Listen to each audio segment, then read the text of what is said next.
गुरु का हुआ बुरा हाल।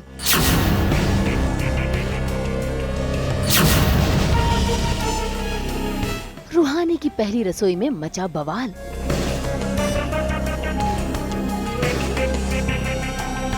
घर वालों के शक से परेशान हुई रूहानी।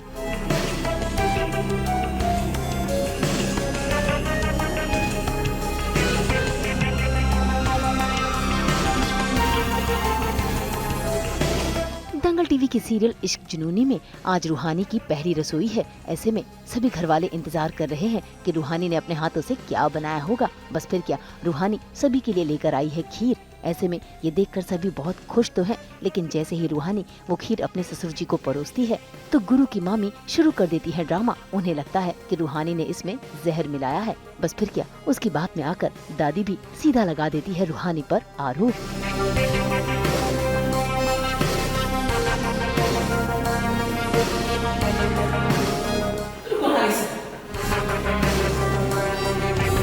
पहले ये खीर का निवाला ये लड़की खुद खाएगी, उसके बाद ये घर के बाकी सदस्यों को परोसी जाएंगी ताकि दूध का दूध और पानी का पानी हो जाए। ऐसे क्यों अम्मा जी? जांचने के लिए कि कहीं इस लड़की ने इस खीर में कुछ मिलाया तो नहीं है। अभी कैसी बातें कर रहे हो? कंपाउंडर का है खीर में कुछ मिलाएगी। अगर नहीं मिलाया है तो खाकर साबित कर दे। उसमें इतनी उछलने वाली क्या बात है? भाई रूहानी न सिर्फ दादी की बात सुनकर हैरान हुई, बल्कि उसने तो खीर खाने से मना कर दिया। ऐसे में सभी को यकीन हो गया कि वाकई खीर में मिलावट है। बस फिर क्या, रूहानी को बेगुनाह साबित करने के लिए गुरु ने वो पूरी की पूरी खीर खा ली और अगले ही पल गुरु की तबीयत बिगड़ने लगी। ये देखकर सभी घर वाले हैरान रह गए। पानी दीजिए ना आप लोग। अरे क्या मामी,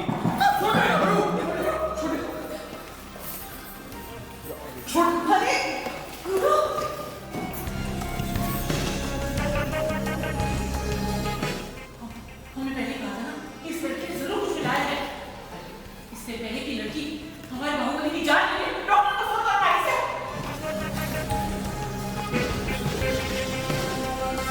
अरे रुक जाइए पापा। कहा दादी, कंपाउंडर दुश्मनी भी ना पूरे उसूल के साथ करती है। ना इसके खाने में मिलावट है और ना ही इसके दिल में। तू नाटक कर रहा था।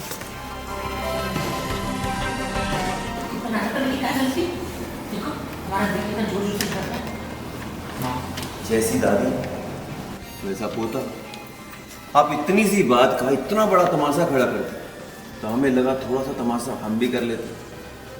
बाकी खबरदार रहना चाहिए, कुछ याद रहना चाहिए कि नहीं? ठीक है माँ।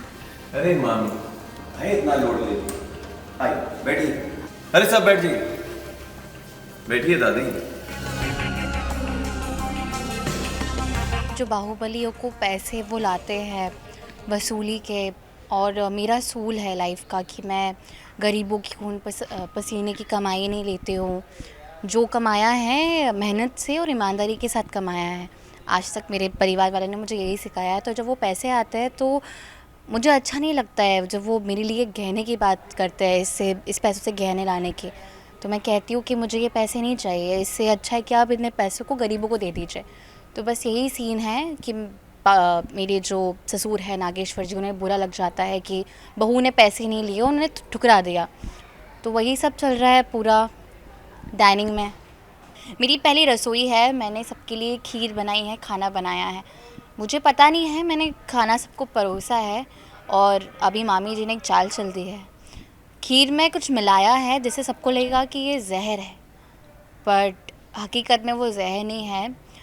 और सब लोग मुझ पे डाउट करते हैं कि क्या होगा, आपको खाना पड़ेगा ये खीर में, आपने कुछ मिलाया तो नहीं है। उस चक्कर में मैं अपनी इज़्ज़त रखने के लिए वो खीर खाने लगती हूँ, तो गुरु वो खीर पी जाता है, जिससे सबको लगता है कि गुरु ने जहर पी लिया। और गुरु एकदम से गिरने वाला होता है, सब लोग डर जाते हैं कि अब तो गुरु गया, गुरु का खेल ख़त्म। बट गुरु नाटक कर रहा होता है, उसमें जहर नहीं मिला होता है। तो ये एक सस्पेंस रहेगा। और उसके बाद हमारा जो सीन चल रहा है वो पैसों के ऊपर है, वसूली के। तो वो पैसे लाकर देते हैं और वो कहते हैं कि इस पैसों से बहू के लिए गहने लाओ। भाई गुरु की इस हरकत ने तो रूहानी को हैरान कर दिया, ये सोचने पर कि गुरु वाकई में अच्छा है या बुरा। खैर गुरु तो हमेशा रूहानी के साथ रहेगा, लेकिन रूहानी वो उदास है क्योंकि उसे लगता है कि घर वाले उस पर भरोसा नहीं कर रहे। अगले ही दिन जब फिर से सभी डाइनिंग टेबल पर आते हैं तो रूहानी सभी के लिए खाना बना कर लाती है और इसी बीच वहाँ पर पहुँच जाता है सिकंदर लेकर वसूली के पैसे, जिसे देखकर रूहानी हैरान है। इतना ही नहीं, गुरु के पापा उन्हीं वसूली के पैसों में से कुछ पैसे निकालकर टेबल पर गुरु को दे देते हैं ताकि वो रूहानी के लिए कुछ गहने बना सके। ऐसे में ये देखकर रूहानी हैरान है और वो पैसे उठा भी लेती है और करती है गुरु से सवाल।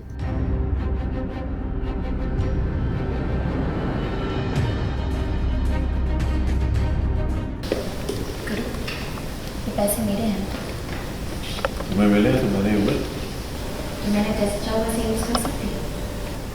तुम्हारे पैसे कुछ भी करो। सिकंदर भाई, प्लीज इन पैसों से गरीबों को खाना खिला दीजिए, मुझे कहना नहीं चाहिए। उल्टा इस बड़ी हवेली को दुआओं की जरूरत है। छोटी गौरिया, अपनी हद पे रहो।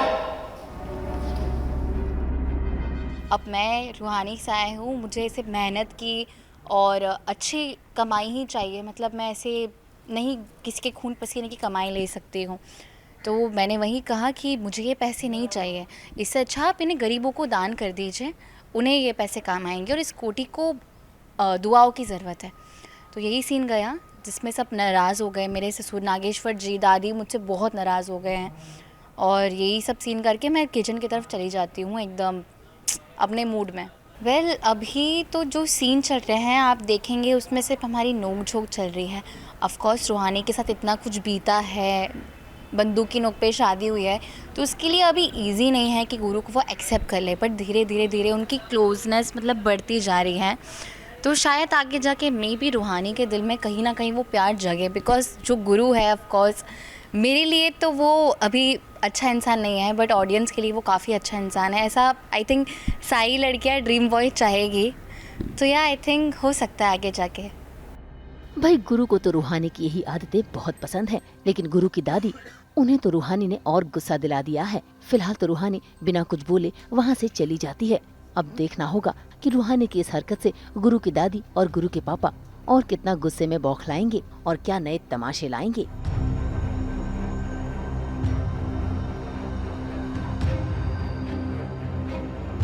मुंबई से कैमरामैन अजय उग्रेजा के साथ ब्यूरो रिपोर्ट।